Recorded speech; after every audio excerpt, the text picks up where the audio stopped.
Hello all, welcome to Lean Factory. இன்னைக்கு நம்ம எதை பற்றி பார்க்க போகிறோம்னா OEE.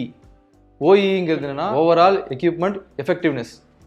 இது எதுக்கு யூஸ் ஆகும்னா நம்மளோட மிஷினை எந்த அளவுக்கு நம்ம எஃபெக்டிவாக யூஸ் பண்ணுறோம், இல்லைனா நம்ம ப்ரொடக்ஷன் லைனை எந்த அளவுக்கு எஃபெக்டிவாக யூஸ் பண்ணுறோம் அது கண்டுபிடிக்கிற ஒரு டூல் தான் இது. இது வந்து பார்த்தீங்கன்னா ஒரு முக்கியமான KPI. இது வந்து நீங்கள் ப்ரொடக்ஷன், குவாலிட்டி, மெயின்டெனன்ஸ், நீங்கள் எல்லா இதுலேயும் இந்த KPI நமக்கு யூஸ் ஆகும். இது பார்த்தீங்கன்னா TPMோட ஒரு இம்பார்ட்டண்டான டூல் இது. ஸோ இந்த OEயில் என்னென்ன இருக்குது, அந்த OE எப்படி கால்குலேட் பண்ணணும் அப்படிங்கிறத நம்ம இந்த வீடியோவில் பார்க்கலாம். சரிங்களா? ஸோ ஓகே, இந்த OEயில் என்ன பார்த்தீங்கன்னா முக்கியமாக 3 பராமீட்டர் இருக்குது. ஒன்று வந்து பார்த்தீங்கன்னா அவைலபிலிட்டி, அடுத்து வந்து பார்த்தீங்கன்னா பர்ஃபார்மன்ஸு, அடுத்து வந்து பார்த்தீங்கன்னா குவாலிட்டி. ஸோ ஆக்சுவலாக இந்த OE வந்து என்னங்கிறது பார்த்தீங்கன்னா OEயில் மொத்தம் 6 லாஸ் இருக்குது. OE ஆக்சுவலாக வந்து பார்த்தீங்கன்னா ஒரு 6 லாஸ் சேர்ந்தது தான் OE. ஸோ இந்த 6 லாஸுங்கிறது என்ன பார்த்தீங்கன்னா இந்த அவைலபிலிட்டி, பர்ஃபார்மன்ஸ், குவாலிட்டி, இது மூணுத்துலேயும் ரெண்டு லாஸ் சேர்ந்து மொத்தம் 6 லாஸ் நமக்கு வரும். ஸோ அவைலபிலிட்டி என்ன லாஸ்ன்னு பார்த்தீங்கன்னா அவைலபிலிட்டி அஃபெக்ட் பண்ணுற மாதிரி என்ன லாஸ் நம்ம இருக்குன்னு பார்த்தீங்கன்னா பிரேக் டவுன் லாஸ். அதாவது நம்ம மிஷின் பிரேக் டவுன் ஆகிற டைம்லாம் பார்த்தீங்கன்னா நமக்கு இந்த பிரேக் டவுன் லாஸில் வரும். அடுத்து பார்த்தீங்கன்னா setup loss and change over loss. இது எங்கே வரும்னு பார்த்தீங்கன்னா இந்த மாதிரி இன்ஜெக்ஷன் மோல்டிங் அந்த மாதிரி, இல்லை நீங்கள் ஜிக் சேஞ்ச் ஓவர், இந்த ஃபிக்சர் மாற்றணும், இந்த மாதிரி இடத்துல வரது பேர் தான் நம்ம இந்த சேஞ்ச் ஓவர் லாஸ், செட்டப் லாஸ்ன்னு. ஸோ அடுத்து பார்த்தீங்கன்னா பர்ஃபார்மன்ஸ் லாஸ். பர்ஃபார்மன்ஸ் லாஸுங்கிறதுன்னு பார்த்தீங்கன்னா இந்த மேஜர் லாஸ் எல்லாம் பார்த்தீங்கன்னா பிரேக் டவுன் லாஸில் வந்துடும். இந்த மைனர், அதாவது எதுலேயுமே நம்ம இதில் அக்கௌண்ட் ஆகாமல் சின்ன சின்ன லாஸ்லாம் இருக்கும், அதெல்லாம் நம்ம பார்த்தீங்கன்னா மைனர் ஸ்டாப்பேஜஸ்ன்னு சொல்லுவோம். அடுத்து பார்த்தீங்கன்னா ஸ்பீட் லாஸ். இந்த ஸ்பீட் லாஸுங்கிறது என்னென்னா நம்ம மிஷினோட ஃபுல் கெப்பாசிட்டி யூட்டிலைஸ் பண்ணாமல், மிஷினோட ஃபுல் RPMோ இல்லை ஃபுல் ஸ்பீடில் யூஸ் பண்ணாமல் நம்ம இயர் பை இயர் நம்ம ரன் பண்ணுறப்போ டிட்டோரேட் ஆகிற ஸ்பீடில் இதுதான் நம்மளோட ஸ்பீட் லாஸ் ஆக்சுவலாக. ஸோ இது வந்து நம்ம மேன்லேயும் வரலாம். ஸோ ஒரு எக்ஸ்பீரியன்ஸான ஆப்ரேட்டர் வந்து ஒரு நல்ல ஸ்பீடில் ஓட்டுவார், கொஞ்சம் நம்ம ட்ரைனிங்கில் இருக்க ஆப்ரேட்டர் கம்மியான ஸ்பீடில் ஓட்டுவார். ஸோ அந்த ஸ்பீடு எல்லாமே மிஷினோட ஸ்பீடு, மேனோட ஸ்பீடு, இதால் ஆகிற லாஸ் எல்லாம் தான் நம்ம ஸ்பீட் லாஸ்ன்னு சொல்லுவோம். அடுத்து பார்த்தீங்கன்னா குவாலிட்டி. குவாலிட்டியால் என்ன வருதுன்னு பார்த்தீங்கன்னா நமக்கு வந்து ரிஜெக்ஷன் ஒன்று வரும், ரீவொர்க் வரும். ஸோ நம்ம இந்த 6 லாஸோட கான்ட்ரிபியூஷன் தான் நமக்கு வந்து இந்த மிஷினோட எஃபெக்டிவ்னஸ் வந்து நம்ம குறைக்குது. ஸோ இந்த அவைலபிலிட்டி, பர்ஃபார்மன்ஸ், குவாலிட்டி இதை நம்ம எப்படி கால்குலேட் பண்ணுறதுக்காக பார்க்கலாம் ஃபஸ்ட்டு. ஸோ நம்ம வந்து என்ன பண்ணோம், ரஃபாக ஒரு எக்ஸாம்பிள் எடுத்திருக்கோம். ஸோ என்னன்னா ஒரு ஐடியல் கம்பெனியில் வந்து பார்த்தீங்கன்னா 8 ஹவர்ஸ் ஷிஃப்ட்டில் பார்த்தீங்கன்னா 480 மினிட்ஸ் இருக்கும் ஷிஃப்ட் டைம். ஸோ நம்ம ஒரு ரஃபாக எக்ஸாம்பிளில் பார்த்துக்கலாம். ஸோ ஷிஃப்ட் டைம் வந்து பார்த்தீங்கன்னா 480 மினிட்ஸ். அதில் உங்களுக்கு பார்த்தீங்கன்னா பிரேக் அண்ட் லஞ்ச் டைம் வந்து இது வந்து பார்த்தீங்கன்னா பிரேக் வந்து 10 மினிட்ஸ் 2 பிரேக் இருக்கும், லஞ்ச் டைம் ஒரு 30 மினிட்ஸ். ஸோ வந்து நம்ம 50 மினிட்ஸ் வந்து பிரேக் அண்ட் லஞ்ச் எடுத்துருக்கோம். அப்புறம் வந்து 5 and மார்னிங் மீட்டிங் பார்த்தீங்கன்னா ஒரு 10 மினிட்ஸ் எடுத்துப்போம். அதுக்கு அடுத்து பார்த்தீங்கன்னா ஒரு machine breakdown machine breakdown வந்து பார்த்தீங்கன்னா அன்றைக்கி வந்து 60 மினிட்ஸ் இருக்குது. அடுத்து வந்து பார்த்தீங்கன்னா change over, fixture change, setup change, இதெல்லாம் வந்து பார்த்தீங்கன்னா இது ஒரு 60 மினிட்ஸ் கான்ட்ரிபியூஷன் இருக்குது. ஸோ இன்றைக்கி எவ்வளோ ப்ரொடியூஸ் பண்ணியிருக்கோம் அப்படின்னு பார்த்தீங்கன்னா 500 குவான்டிட்டிஸ் ப்ரொடியூஸ் பண்ணியிருக்கோம். அதில் வந்து பார்த்தீங்கன்னா 50 நம்பர்ஸ் வந்து ரிஜெக்ஷன். நம்மளோட ஒரு பார்ட்டோட சைக்கிள் டைம் பார்த்தீங்கன்னா 30 செகண்டில் வந்து ஒரு பீஸ், நம்ம எவ்ரி 30 செகண்ட்ஸ் வந்து நம்ம ஒரு பீஸ் ப்ரொடியூஸ் பண்ணுவோம். ஸோ நம்ம OE கால்குலேட் பண்ணுறதுக்கு இவ்வளோ டேட்டா நமக்கு இருந்தால் போதும். இந்த டேட்டாவில் வந்து நம்ம எப்படி OE கால்குலேட் பண்ணாங்க அதை நம்ம ஸ்டெப் பை ஸ்டெப் பார்க்கலாம். ஸோ ஃபஸ்ட்டு வந்து பார்த்தீங்கன்னா அவைலபிலிட்டிங்கிறது என்னென்னு பார்த்தீங்கன்னா net production time by net available time. அதாவது நெட் அவைலபிள் டைம் எப்படி கால்குலேட் பண்ணோம்னா ஷிஃப்ட் டைமு மைனஸ் வந்து நம்மளோட ஸ்டாண்டர்ட் லாஸ், அதாவது மேனேஜ்மெண்ட்டாக கொடுக்குற லாஸ் நமக்கு. ஸோ அதுதான் ஸ்டாண்டர்ட் லாஸ். இது வந்து பார்த்தீங்கன்னா நெட் ப்ரொடக்ஷன் டைமுங்கிறது என்னென்னா நம்ம அதில் வந்து பிரேக் டவுனு, இந்த நெட் அவைலபிள் டைம்லேருந்து நம்ம பிரேக் டவுன் சப்ராக்ட் பண்ணுவோம். ஸோ நம்ம அவைலபிள் டைம் பை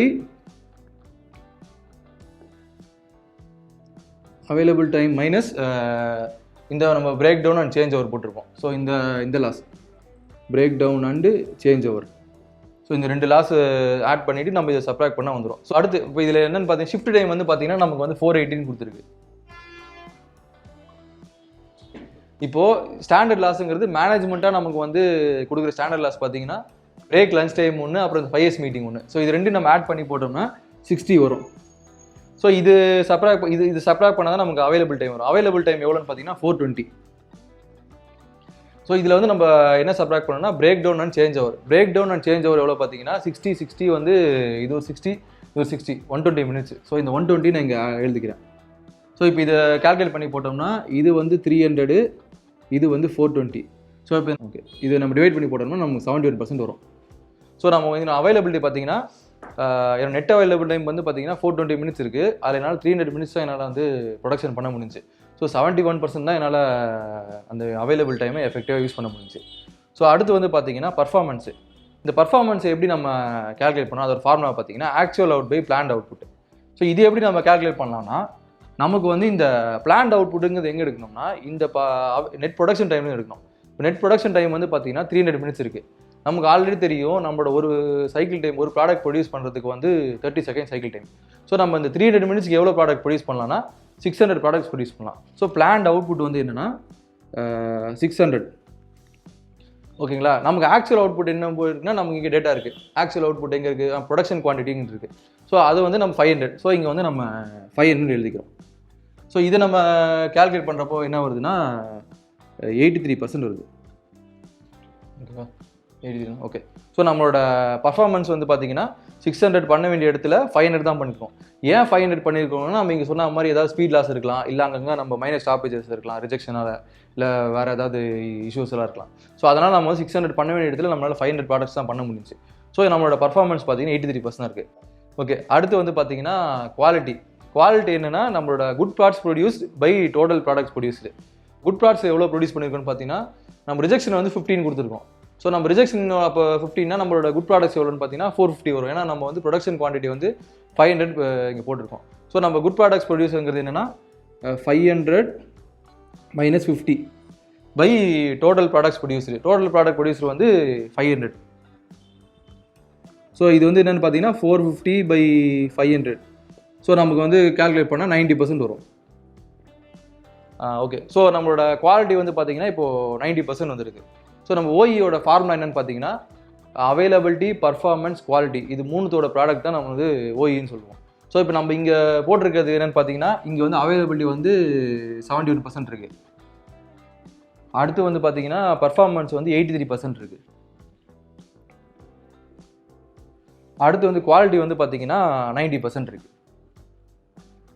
ஓகே. இப்போ நம்ம ஓவரால் ஓஇ எவ்வளோ வருதுன்னு பார்த்தீங்கன்னா இது மூணுத்தையும் நம்ம 71, 83, இந்த 90. ஸோ இது மூணுத்தையும் நம்ம ப்ராடக்ட் பண்ணோம்னா நம்ம ஓஇ வந்து கிட்டத்தட்ட ஒரு 53, 54 கிட்ட வரும். ஸோ ஓஇ வந்து 53% வரும். ஸோ நம்ம என்னென்னா மிஷினை வந்து நம்ம ஆஃப் தி மிஷினை தான் நம்ம எஃபெக்டிவாக யூஸ் பண்ணுறோம். ஸோ இன்னும் நமக்கு ஒரு 47% வந்து நமக்கு இம்ப்ரூவைஸ் பண்ண ஸ்கோப் இருக்குது. ஸோ நம்ம இது ஓஇயோட ஐடியல் டார்கெட் எவ்வளோன்னு பார்த்தீங்கன்னா இண்டஸ்ட்ரி ஸ்டாண்டர்டில் வந்து பார்த்தீங்கன்னா 85% வந்து ஐடியல் ஸ்டாண்டர்ட். ஸோ நமக்கே பார்த்தீங்கன்னா கிட்டத்தட்ட வந்து 32% வந்து நம்மளால் இம்ப்ரூவ் பண்ணலாம். இந்த ஓஇயோட மெயின் நோக்கம் என்னென்னா நம்ம எங்கே வந்து லாஸ் இருக்குது, எங்கே நம்ம இம்ப்ரூவ் பண்ணலாம், ஃபோக்கஸ் பண்ணுறதுக்கு ஒரு முக்கியமான டூலாக இருக்கும். இப்போ உதாரணத்துக்கு நம்ம இந்த இடத்துல என்ன பார்த்துருக்கோம், 71% தான் நமக்கு அவைலபிலிட்டி இருக்குது. ஏன் நமக்கு வந்து அவைலபிலிட்டி 71% தான் இருக்குது? இங்கே வந்து 120 minutes வந்து நம்ம வேஸ்ட் ஆகி போச்சு. ஏன் 120 minutes வேஸ்ட் ஆச்சு? இந்த இடத்துல பிரேக் டவுன் வந்து 60 minutes இருக்குது. ஸோ நம்ம போய் வந்து பிரேக் டவுனை வந்து போய் குறைக்கிறதுக்கு ஏதாவது ஒர்க் பண்ணலாம். அதே மாதிரி சேஞ்ச் ஓவர் டைம் இருக்குது. சேஞ்ச் ஓவர் டைமை குறைக்கலாம், இல்லைனா சேஞ்ச் ஓவர் ஃப்ரீக்வன்சியை குறைக்கலாம். இந்த மாதிரி ஆக்ஷன்லாம் எடுக்கலாம். அடுத்து பார்த்தீங்கன்னா இங்கே நல்லா நம்ம 83% தான் இருக்குது. இங்கே ஒரு 17% லாஸ் இருக்குது நமக்கு. இந்த 17% லாஸ் இருந்தனால நமக்கு வந்து இப்போ இங்கே ஒரு மைனஸ் ஸ்டாப்பேஜ் இருக்கலாம், இல்லைனா வந்து நமக்கு ஏதாவது ஸ்பீட் லாஸ் இருக்கலாம். ஏன் ஸ்பீட் லாஸ் ஆகுது, என்ன மிஷினோட ஏன் பர்ஃபார்மன்ஸ் குறையுது அப்படிங்கிறத நம்ம கண்டுபிடிக்கலாம். அடுத்து வந்து குவாலிட்டி 90% தான் குவாலிட்டி இருக்குது நமக்கு. 10% எங்கே லாஸ் ஆச்சு என்னங்கிறது நம்ம குவாலிட்டி இது பண்ணலாம். ஸோ இது வந்து பார்த்தீங்கன்னா ஒரு ப்ராப்ளம் ஐடென்டிஃபிகேஷன் டூலாக நம்ம யூஸ் பண்ணிக்கலாம். இதனால் வந்து ப்ராப்ளம் சால்வ் பண்ண முடியாது, பட் நம்ம எங்கெங்கெல்லாம் ப்ராப்ளம் இருக்குது, எங்கெங்கெல்லாம் நம்ம வந்து இது பண்ணலாம், ஃபஸ்ட்டு ஈஸியாக அட்டாக் பண்ணலாம் அப்படிங்கிறதுக்கு கண்டுபிடிக்கிறது ஒரு இந்த டூல் வந்து ரொம்ப ஹெல்ப்ஃபுல்லாக இருக்கும். ஸோ இதோட வந்து பார்த்தீங்கன்னா இந்த வீடியோ முடியுது. உங்களுக்கு இந்த வீடியோ ரொம்ப ஹெல்ப்ஃபுல்லாக இருக்கும்னு நினைக்கிறேன். ஸோ நீங்களும் உங்கள் கம்பெனியில் வந்து என்ன ஓஇ இருக்குன்னு நீங்கள் இந்த மாதிரி கேல்குலேட் பண்ணி நீங்களும் உங்கள் கம்பெனியில் தெரிஞ்சுக்கலாம். இந்த வீடியோ உங்களுக்கு பிடிச்சிருந்தா இந்த வீடியோ லைக் பண்ணுங்கள், ஷேர் பண்ணுங்கள், அப்புறம் இந்த மறக்காமல் எங்கள் சேனலை சப்ஸ்கிரைப் பண்ணுங்கள். நீங்கள் இதே மாதிரி லீன் கான்செப்டில் நிறைய தெரிஞ்சுக்கணுன்னா எங்களோட லீன் சாம்பியன் கோர்ஸ் வந்து ஃப்ரீயாகவே இருக்குது. அது நீங்கள் முடிச்சிங்கன்னா உங்களுக்கு ஒரு சர்டிஃபிகேட் வரும். ஸோ அது உங்களுக்கு ரொம்ப ஹெல்ப்ஃபுல்லாக இருக்கும். ஸோ நீங்கள் இன்ட்ரெஸ்ட் இருந்தால் ஜாயின் பண்ணலாம். அதோட லிங்க்கையும் நான் டிஸ்கிரிப்ஷனில் போடுறேன். ஸோ இதே மாதிரி இன்னொரு வீடியோவோடு நான் உங்களை சந்திக்கிறேன். பை.